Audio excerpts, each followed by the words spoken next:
I think teaming is the key to reaching kids. And I think the end product is just so much better with two people working together than just working alone.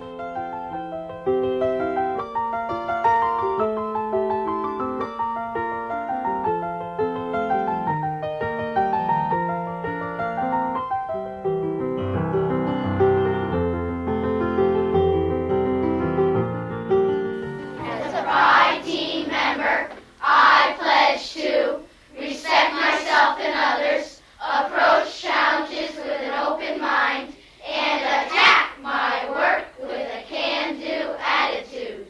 Pride is taught by two teachers who share all the academic areas. We currently have 51 students between the two of us in an open space like this. They're here during block time periods that we have free rein to design what happens during those block times. If we wanted to spend the whole day on a math activity, we could do that. If we wanted to chunk it up into half-hour sections, we could do that also.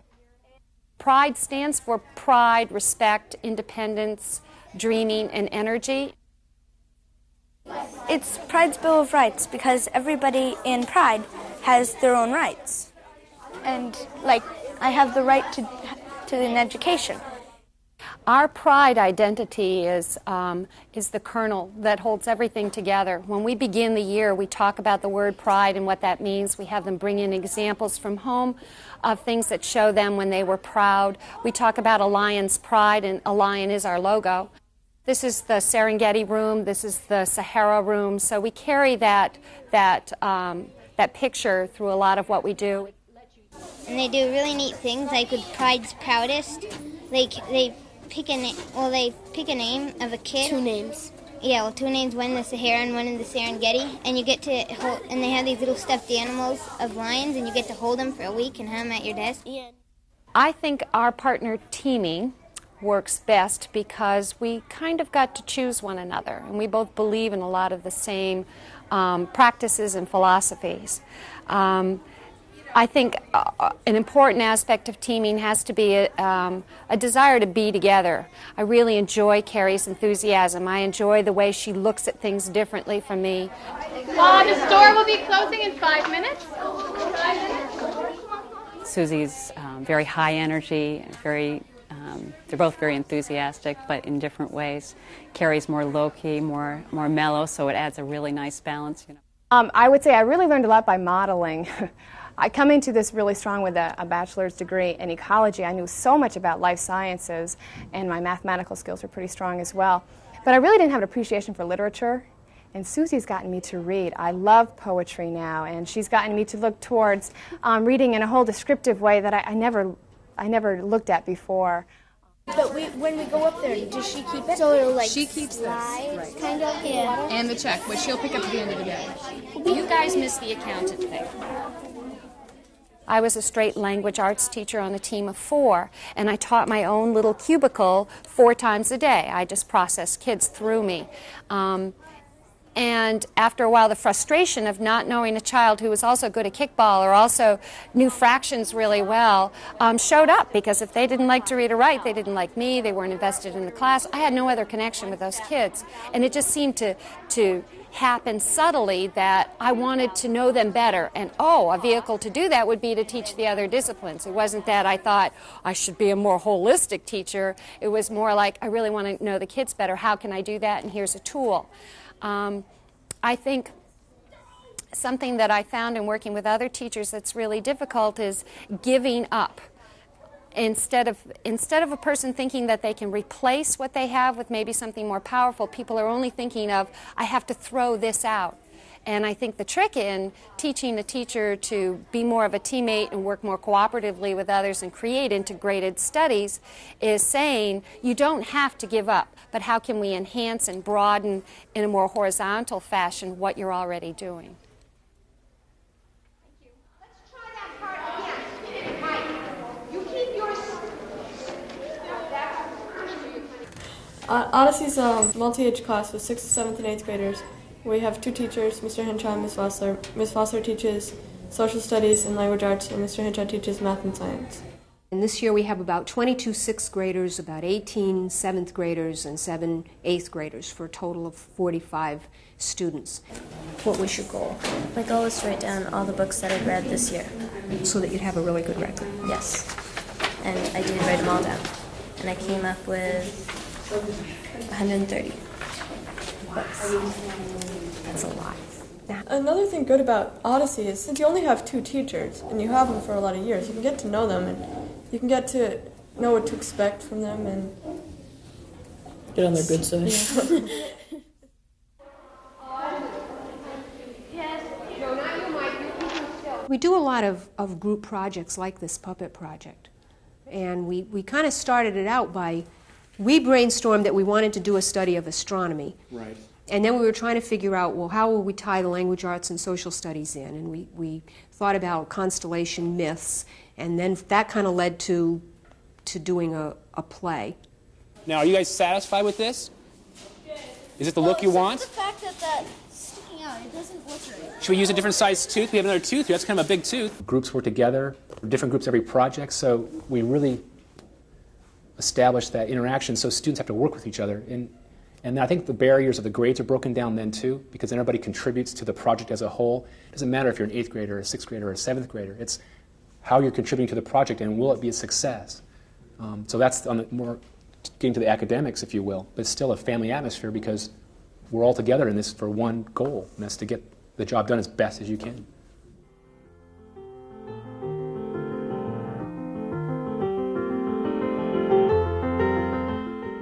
One of my, if I were to say, complaints about my own education, I really didn't see the point of a lot of what I was doing. It was just rote kind of stuff. And then when it came to applying it to problem solving, I had a hard time with it. And I guess that's what I feel really strongly about with a more integrated curriculum is that they're living it. There's 20, and that can move around. That's so $2,000. Yeah, so that's all we need for the boat. The unit that we prepared all year to teach at the end of the year was one that would incorporate all subject areas, so that when we put the schedule up on the board, it didn't say spelling, math, language arts, science, or whatever, that it would all have to do with boating. This is our calendar for the next weeks, and on this there our individual projects are boats that we're building with our partners, and the orange is our regatta work that we were just doing, and the novels are our books that we're reading, and we're in a group of 4 and 5, and we're reading our novels. Another piece of this study was how to write it according to the standards, the Vermont Common Core. I wanted that to be a part of what we were doing, so we shopped for those pieces of the standards that we didn't feel we had addressed fully throughout the year, and how could we take all the ones that we didn't think we had accomplished and wrap it up in this one study. So we had quite a task before us. So with those two things in mind, that it must incorporate all the disciplines, that it must mesh, plus handle all the standards that we had picked, we came up with the maritime study that we're doing. Nice day for building boats. We have a lot of things we're purchasing today, huh? The regatta that's going to take place is a boat race, and the kids have to incorporate the use of streamlining, buoyancy principles, stability, having a keel on their boat. They're incorporating all of these physics concepts and creating a boat that they're going to be able to race in a competitive race in 2 weeks. We did a lot with buoyancy labs. We played with our tinfoil boats that you can see behind us. We had marble passengers and having to keep them supported in the water. We dealt with different objects that you put inside of a tub of water. Why do they sink? Why do they float? Displacement, surface areas. 1, 2, 3. Here you go. And guard this with your life. And you might want to put this between 2 pieces of scrap to keep it flat. Hey, thank you for coming. Don't forget to come back and get your materials at the end of the time.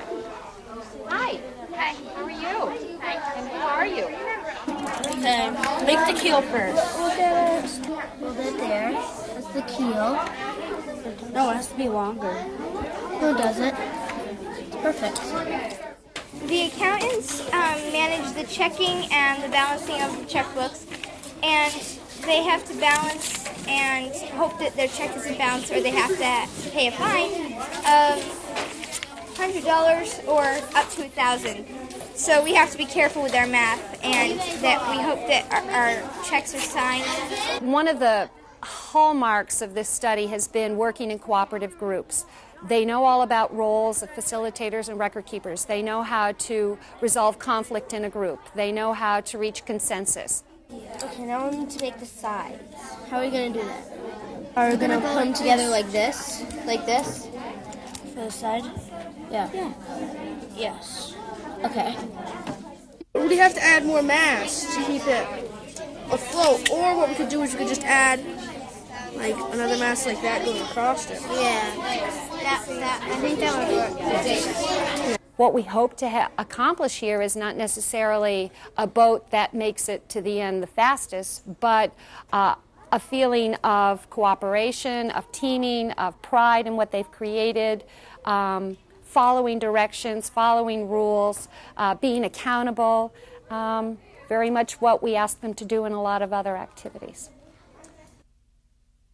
Minerva is the narrator, and then this is Phineas, and Phineas fights Perseus, who's right here, over Andromeda, which is right here, and Neptune's the sea god. And what happens is Andromeda's mother, Cassiopeia, is bragging how beautiful she is, and we kind of picked a myth that included a lot of different constellations and had a lot of action and drama in it, and then gave the kids the story and said, now, how can we turn this into a play? And that's when they kind of took over and started deciding what the scenes would be and which characters we'd put in and which characters we might leave out, and there was endless debates and discussions. And we got the story out of a book, and then we wrote the script ourselves.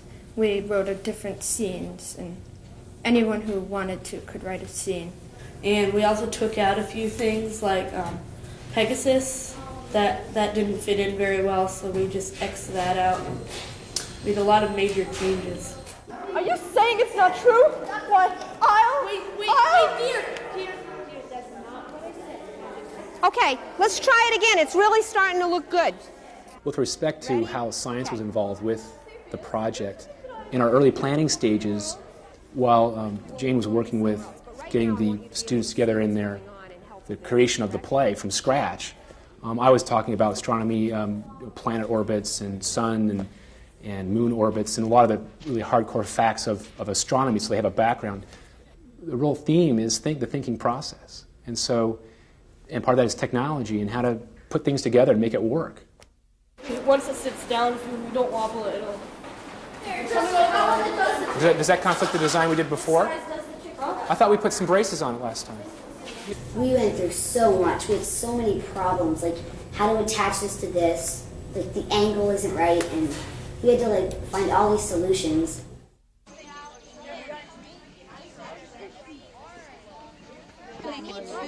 You decide if you want to put more. We're really lucky that we have a great art teacher who just was really willing to jump in and get involved in it, and so she helped with the designs and with the painting, and one of the faces had a problem and the character was looking kind of ugly, and she'd offer suggestions of how you could give him a little facelift, and so she's kind of a consultant for the whole thing. And then our home ec teacher was able to take sheets of cloth and rig up the costuming, and then our tech ed teacher helped us with some of the pinning of the poles and the like. We also involved the community by getting donations from the local ski area for poles to support the puppets. Holiday Inn donated a whole pile of sheets to us to use for the costumes. Extra sheets, and then the local newspaper donated us rolls and rolls and rolls of extra newsprint for the paper mache. So it's really a neat all-around process. Most of our projects are very heavily academically oriented, with research and writing, and there was writing involved in this, of course. But I think the main thing about this one is the working together and the problem solving and small groups. I mean, each head was created really by a team of 4 students, and another team of 4 were working on props, and so all those teams had to cooperate and put their ideas together for the design. And we feel these are as good or better than what you'd see in the theater. I mean, these are high quality. We stress a high quality and high standard, and the kids take ownership of that, and we say you can do it, and they do. I mean, they know they can do it. This proves they can do. It's a very complex project, and give them that opportunity, and the sky's the limit, you know. And I guess one of the things we say in our philosophy is that we want kids to be lifelong learners who are curious and excited about learning. And I think that we really model that for kids too.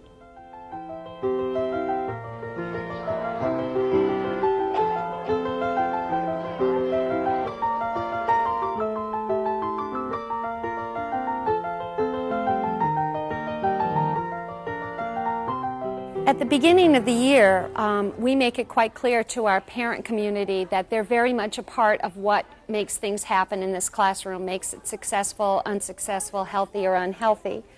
We make a real point to include them in on a lot of the decisions that we make about the kids during the year. We hold a parent coffee tea hour every month. The parents can just come in and talk about what we're doing in the classroom, ask questions, survey them often. We're trying out this new idea. What do you think? Check these boxes off, send it in so that we can get your feedback on what's happening. We do a lot of field trips. They're invited constantly to come with us. We send home a monthly report card, and the monthly report card details with grades, effort, ability, and a narrative how their child's doing, and that's another great tool to use is communicating with them, because on a monthly basis they're hearing how their child's doing, and that's usually followed up with a note or a phone call of some kind. At the end of the year, we have a huge ceremony marking the end of this year and the beginning of the next. And we're going to tell you about some of the jobs that the kids do in the four-person teams. One of the jobs is the designer, and he makes all the blueprints and the plans so the boat can be built. Another job is the accountant. He balances the checks and writes out the checks whenever the four-person team needs supplies for their boat. And another job is the project director, and that person kind of directs the project and makes sure that everything stays on track. So I think our parent component and communicating to them about what this is all about and getting their input has been one of the keys to its success. I think it's a place that parents feel as comfortable being as their children do.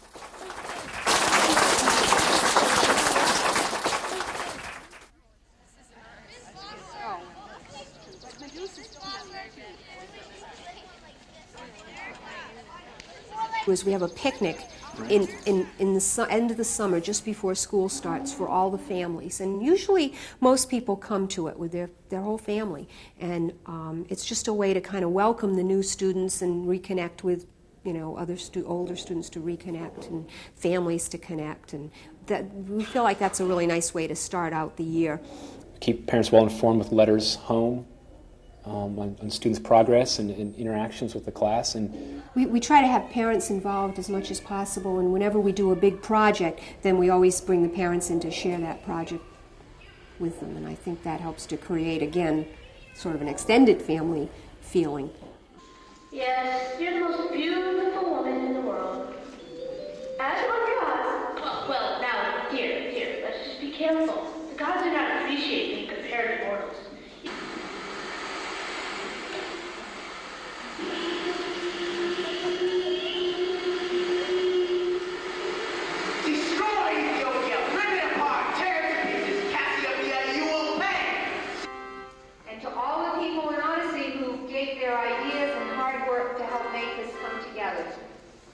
I hope you enjoy the evening.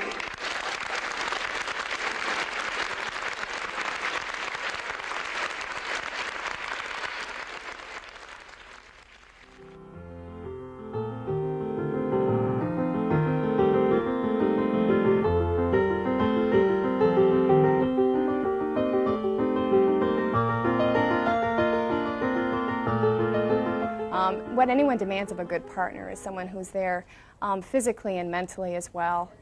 And she's there to balance me when I'm at my lowest points, or to give me the incentive to go even further than I've ever been before. Being with a teammate, especially Carrie, for the past 6 years now, has been a fertile ground for tons of new ideas that I want to try, that she wants to try. We bounce ideas off of one another. We fight for some of the same things together with more intensity, and then what comes from that is even more important, even better and shinier than it could have been by myself.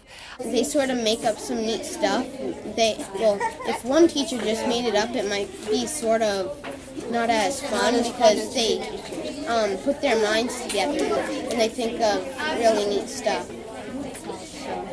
And it's fun for us too. I like having two teachers because it's easy if one's busy and you have a question about, and you could just go and ask the other one. Disadvantage is When you do something bad, it's easier for them to catch you. And we usually come up with an idea that's different from that either one of us started with. That's a combination of our ideas. And then I'll say, well, you thought of that idea. And I'll say, oh, I thought you thought of that idea. It's our idea. And then it's Odyssey's idea.